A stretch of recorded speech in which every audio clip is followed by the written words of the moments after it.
Hola, soy Mai. Bienvenidos a Tapping, el podcast de Pragma, un espacio donde exploramos el poder de la comunicación como herramienta para transformar la vida personal y profesional. Desde la coherencia entre la mente, energía y propósito, este podcast busca ayudarte a alinear tu voz y tus ideas con tu verdadero norte. Bienvenidos. Hay una frase que escucho mucho cuando trabajo con personas que quieren comunicar mejor. No sé por qué, pero cuando me escucho no me gusta cómo sueno y me parece tan simbólico porque en realidad no es la voz la que no les gusta, es lo que se dicen a sí mismos cuando se escuchan. Eso es exactamente de lo que quiero hablar el día de hoy y por qué escogí este tema como el inicio de este podcast, el diálogo interno, esa conversación que tenemos con nosotros mismos y que termina definiendo cómo comunicamos hacia afuera. Cuando empecé a trabajar en comunicación, pensaba que todo se trataba de técnica, respiración, articulación, proyección, hasta que me di cuenta de algo fundamental. Aunque uno conozca todas las técnicas, si adentro hay ruido, también se nota. Hoy quiero contarles mi propia historia.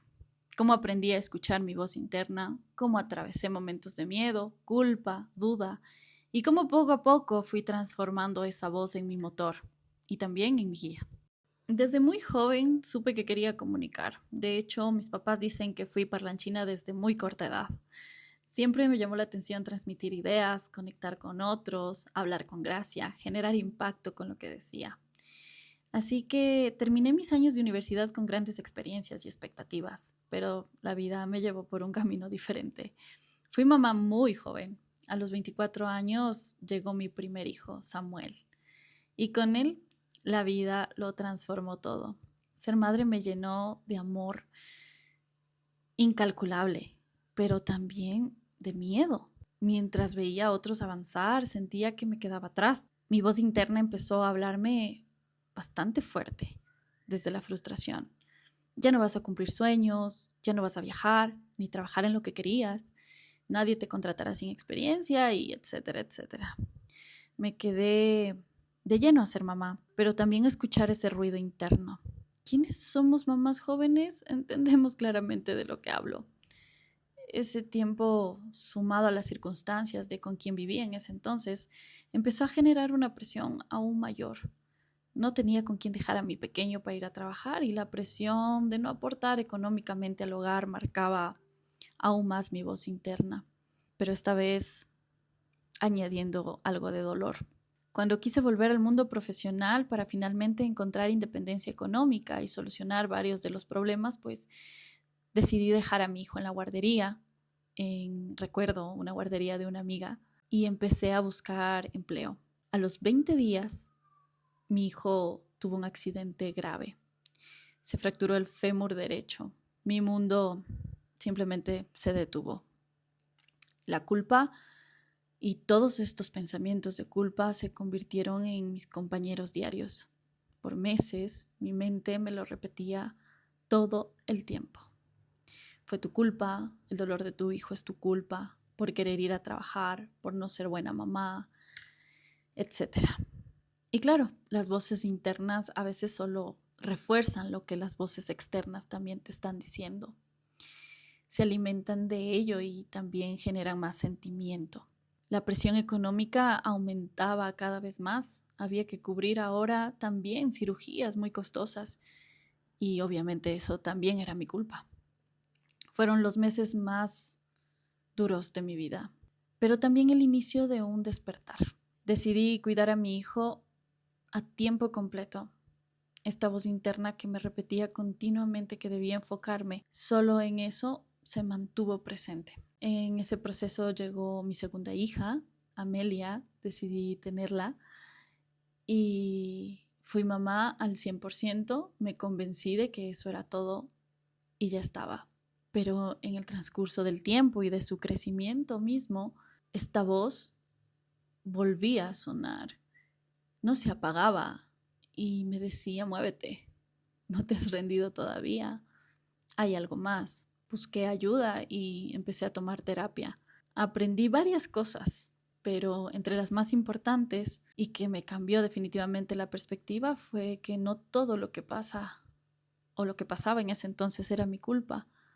sino que era parte de la vida. Mi hijo con tan solo 3 añitos y con titanio en la pierna se levantaba con miedo, pero con toda la fuerza. A veces solo a dar pasitos pequeños y darme un abrazo diciendo, mamá, te amo. Y en medio de ese proceso comprendí que mi mente me hablaba durante mucho tiempo desde el miedo y tenía que enseñarle a hablar también desde el amor. Empecé a trabajar en mí, a sanar y equilibrar las cosas, pero sobre todo estas voces internas. Y así fue como esa voz que antes me juzgaba empezó a invitarme a mover y crecer. Aprendí que mi motivación no debía enfocarse únicamente en la independencia económica como un paracetamol. Tenía que encontrar el camino que me permitiera dejar salir lo que realmente soy. Y para eso tenía que escuchar realmente lo que me pasaba, lo que sentía y cómo podía transformarlo.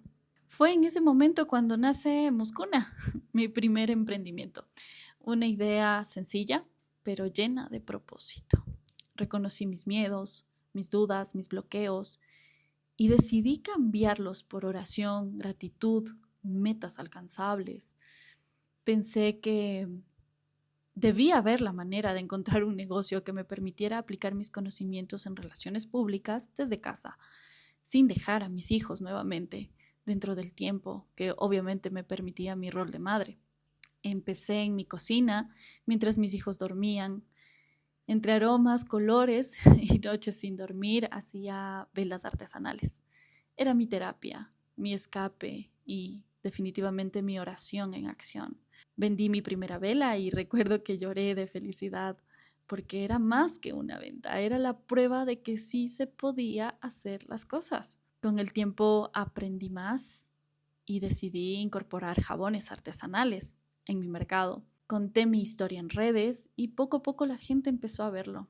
Un día, recuerdo claramente, una de las cosas más lindas, que a los niños en el colegio les decían que hagan la profesión de su mamá, que la dibujen. Y mi hijo llegó con el dibujo donde decía, mi mamá hace velas. Y estaba yo en la cocina. Y me sentía muy orgullosa. Sabía que todo había valido la pena. Muscuna creció y llegaron grandes pedidos. De 1 a 2 velas pasamos a 10, a 20. Empresas empezaron a hacerme solicitudes de pedidos personalizados. Tiendas me pedían mis productos para venderlos desde sus lugares. Y yo ya no dormía, pero sonreía todo el tiempo. Mi voz de la cabeza empezó a cambiar definitivamente. Recuerdo que siempre me preguntaban cuántas personas conforman Muscuna, porque yo siempre hablaba en plural. Decía, lo hicimos, lo logramos, tenemos un nuevo proyecto y claro, empecé a jugar con todas estas ideas en mi cabeza y mi equipo, mi gran equipo, eran mis hijos y yo. Así que desde ahí la sintonía empezó a cambiar. Esto se empezó a transformar en algo mucho más grande. Empezamos a aparecer en radios, en entrevistas, en un programa acá en Ecuador que se llama América Vive, donde dan cosas muy novedosas que tienen una historia detrás, y en RTU, canales de televisión en vivo, noticieros.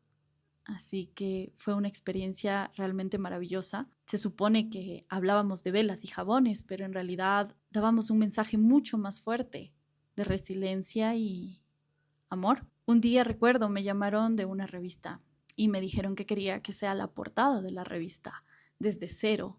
Y la temática era justamente esa, cómo una mamá encuentra el equilibrio entre un sueño y la maternidad. Y para mí había sido lo mejor que hayamos podido llegar con ese mensaje a más personas, cambiando la voz interna, determinar realmente el poder que tiene justamente estas palabras que nos decimos y que nos ayudan y nos impulsan a salir o detenernos. Así fue como salimos en la portada. Bueno, salí yo y mis jabones en la portada de esta revista. Ese día no esperé felicitaciones de nadie, yo misma me aplaudí. Entendí que mi voz interna no me castigaba más, me celebraba. Todo cambió y los pasos cada vez eran más grandes. Mi trabajo se volvió visible y la gente lo empezó a reconocer en varios lugares.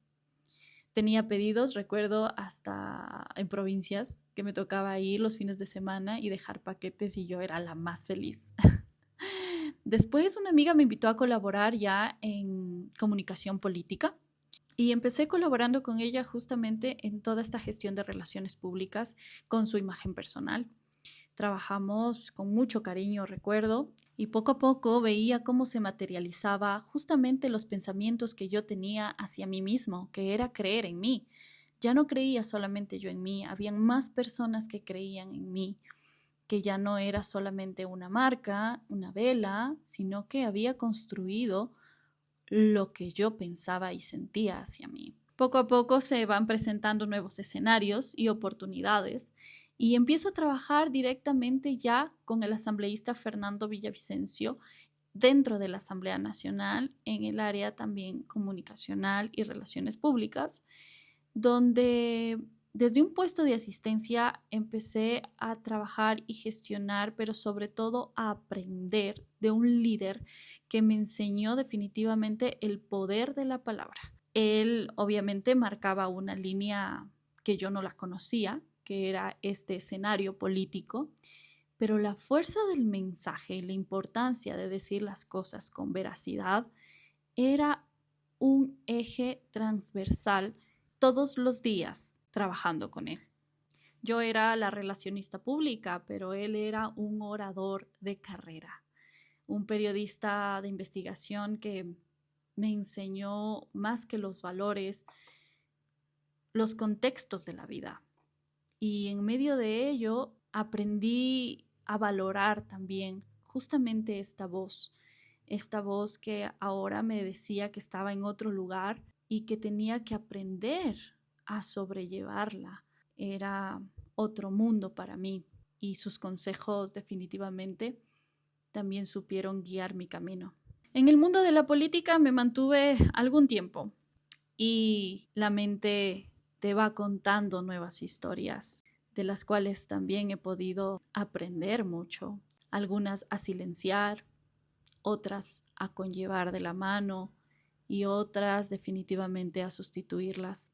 En medio de este proceso, Fernando se convierte en el candidato presidencial del Ecuador y empezamos a recorrer cada pedacito del país, cada rincón, lo maravilloso, lo más lindo, lo que yo siempre había soñado y había querido desde los años de universidad.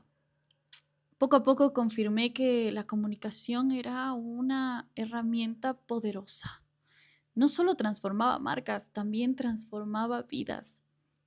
Lo hizo con la mía y veía el rostro de las personas que creían en un mensaje, en una historia.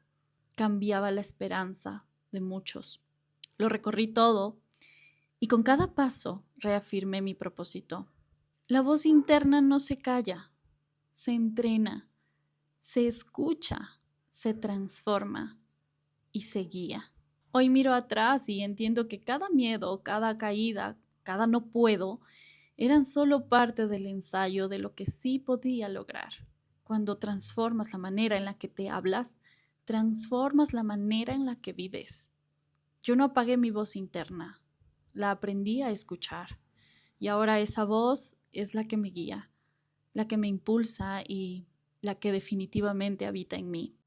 Si algo de lo que escuchaste hoy resonó contigo, recuerda, todo empieza con una conversación interna.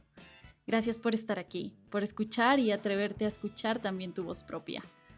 Yo soy Mai y este fue el primer episodio de Tapping. Recuerda, comunicar bien no es solo hablar frente a una cámara, es aprender a hablar con nosotros mismos y con la vida. Te mando un fuerte abrazo.